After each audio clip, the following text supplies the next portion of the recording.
नमस्कार दर्शक मित्रों, आप देख रहे हैं जीपीएमसी न्यूज 24/7 लाइव। શ્રી કલ્કી તીર્થધામ પ્રેરણાપીઠ દ્વારા તારીખ 4 થી 13 જાન્યુઆરી સુધી મનસા મૌન ધ્યાન યોગ સાધના કેન્દ્રમાં સુંદર શિબિર યોજાઈ, જેમાં 32 સાધકોએ સાધનામાં ભાગ લીધો હતો। મુખ્ય વક્તા વ્યાસપીઠ ઉપર પરમ પૂજ્ય યુવા સંત શ્રી પંકજદાસજી મહારાજ ખેડ બ્રહ્માવાળા શોભાયમાન થઈ તેમની દિવ્ય અમૃતવાણીનો જ્ઞાન લાભ આપ્યો હતો। આ શિબિર દરમિયાન પ્રથમ 4 દિવસ સત્સંગ સાથે સાથે ધ્યાન કરાવવામાં આવે છે। પછીના દિવસોમાં સંપૂર્ણ ધ્યાન જ કરાવવામાં આવે છે, જેમાં પ્રથમ 4 દિવસ શ્રી પંકજદાસજીના સત્સંગમાં સદ્ગુરુ શ્રી હંસ તેજજી મહારાજ લિખિત શતગ્રંથો જેવા કે અમૃતવાણી, મન ચિંતામણી, યોગવાણી, વારીયજ્ઞ, શિક્ષાપત્રી વગેરેનું ખૂબ જ સાદી સરળ ભાષામાં અર્થ સહિત સમજાવ્યું હતું અને શિક્ષાપત્રીનું જેમ બને તેમ વાંચન કરી આચરણમાં મૂકવા વિનંતી કરી હતી અને આપણા સદ્ગુરુના ગ્રંથો વાંચવા ઉપર ભાર મૂક્યો હતો અને કચ્છ સૌરાષ્ટ્રના દેશભરના સંતો ભક્તોના જીવનચરિત્રો ભજન દુહા સાથે વર્ણન કરી સાધકોને ભાવ વિભોર કરી દીધા હતા। મનને કઈ રીતે વશ કરી ધ્યાન ધારણ સમાધિ સુધી પહોંચાડવું તેની ટેકનિકો બતાવી હતી। સર્વેને જય ગુરુદેવ સાથે અહેવાલ Ishwarbhai Patel, GPMC news 24/7 live. છેલ્લો ફેરો છે, બસ હવે મારે પાછું આવું જ નથી અહીંયા। આટલું મનને મજબૂત વાંધો નથી, સારું કામ ને ભક્તિભાવ આવે। યોગેશ્વર તેજે કાંઈ જીવને વધારે, પાછું બહુ સરસ ડેફિનેશન કરી છે કે એનું કાર્ય શું હોય। વૈકુંઠની વાટમાં હે ઉભો જો રહીને, નરકે જાતા જીવને વાળે રે યોગેશ્વરો। કે જીવન એવું થઈ જાય એનું કે પોતે તો વૈકુંઠની વાટમાં ઉભો છે પણ બીજાને નરકે જતા ને પાછા વાળે કે ઈ યોગેશ્વર પૂરા। ઘણી બધી લગભગ આઈ થિંક 62-63 યોગવાણીઓ છે। નાથ તમારા ને ચેલાય મારા, જન્મો જન્મ ના જોગી રે યોગેશ્વરો। એ ગોર નરની આશા। અદભુત સાહિત્ય છે, વાંચો ભલે રાગ ના આવડે તો કઈ નહીં, એમને વાંચો, એનું જ્ઞાન લેજો માહિતી।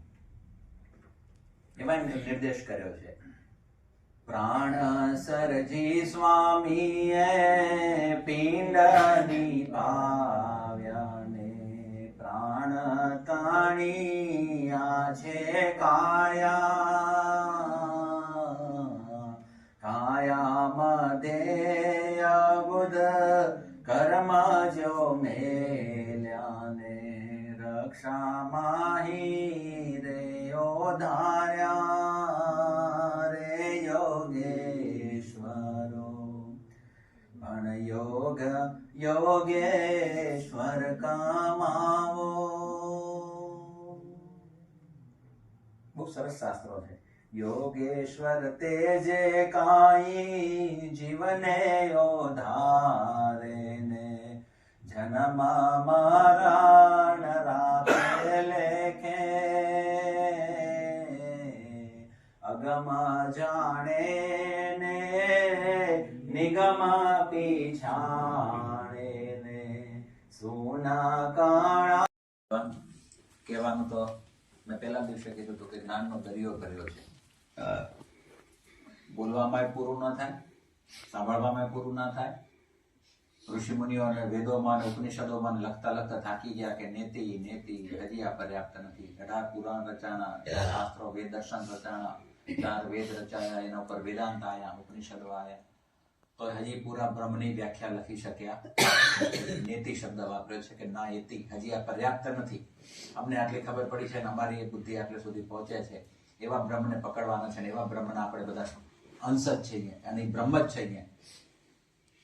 ગુરુ મહારાજની કૃપાથી મેં કહ્યું એમ કે અમારી આશીર્વાદની સમજણ, આપણે જગતગુરુના આશીર્વાદ ને અમારા ગુરુ મહારાજના આશીર્વાદથી આ વ્યાસપીઠ ઉપરથી જે કંઈ નીકળ્યું, અમે તે ખાલી પાઇપલાઇનનું કામ કર્યું। ગાર્ડનમાં પાણી પીવડાવતા હોઈએ ને એટલે પાઇપલાઇન દેખાય કે પાણીમાં પાઇપલાઇન આ પાઇપમાંથી આવે છે પણ પાણી નથી આવતું. દેખાય પાઇપ પણ ટાંકા બે ભરેલા છે આપણા. 550 વર્ષ પહેલા સદગુરુ આપણા હંસદેવજી મહારાજ ભરી ગયા. એવો ઢોલ વગાડી ગયા સિંધુડો.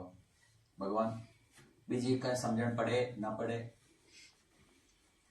મહારાજ શ્રી પાસે ઘણું જ્ઞાન છે, બધા પાસે છે જ્ઞાન. બધાની મૌલિકતા અલગ અલગ હોય, કહેવાની સિસ્ટમ અલગ અલગ હોય, રૂપક અલગ આવે, દ્રષ્ટાંત અલગ આવે. બધા પાસે જ્ઞાન એટલું છે. પણ આપણા શાસ્ત્રોની અંદર જે હાથવગું આપણા પાસે દરબાયેલું પડ્યું છે ને ભગવાન આ છેલ્લે દિવસે આપને કહું છું, એમાં થોડીક નજર નાખજો. ભલે બીજા બધા શાસ્ત્રો વાંચો ના નથી, પણ પેલું ઘરના ભાણામાં પડ્યું છે એ તો જુઓ. અને એમાં પછી સમજણ ના પડે તો પેન્સિલથી ટીક કરો અને પૂછો કેટલા સંતો આપણા સંતો કને ન કદી એપોઇન્ટમેન્ટ લેવી પડે. તમે વિચાર કરો કેટલી સહજતાથી પ્રાપ્ત થાય.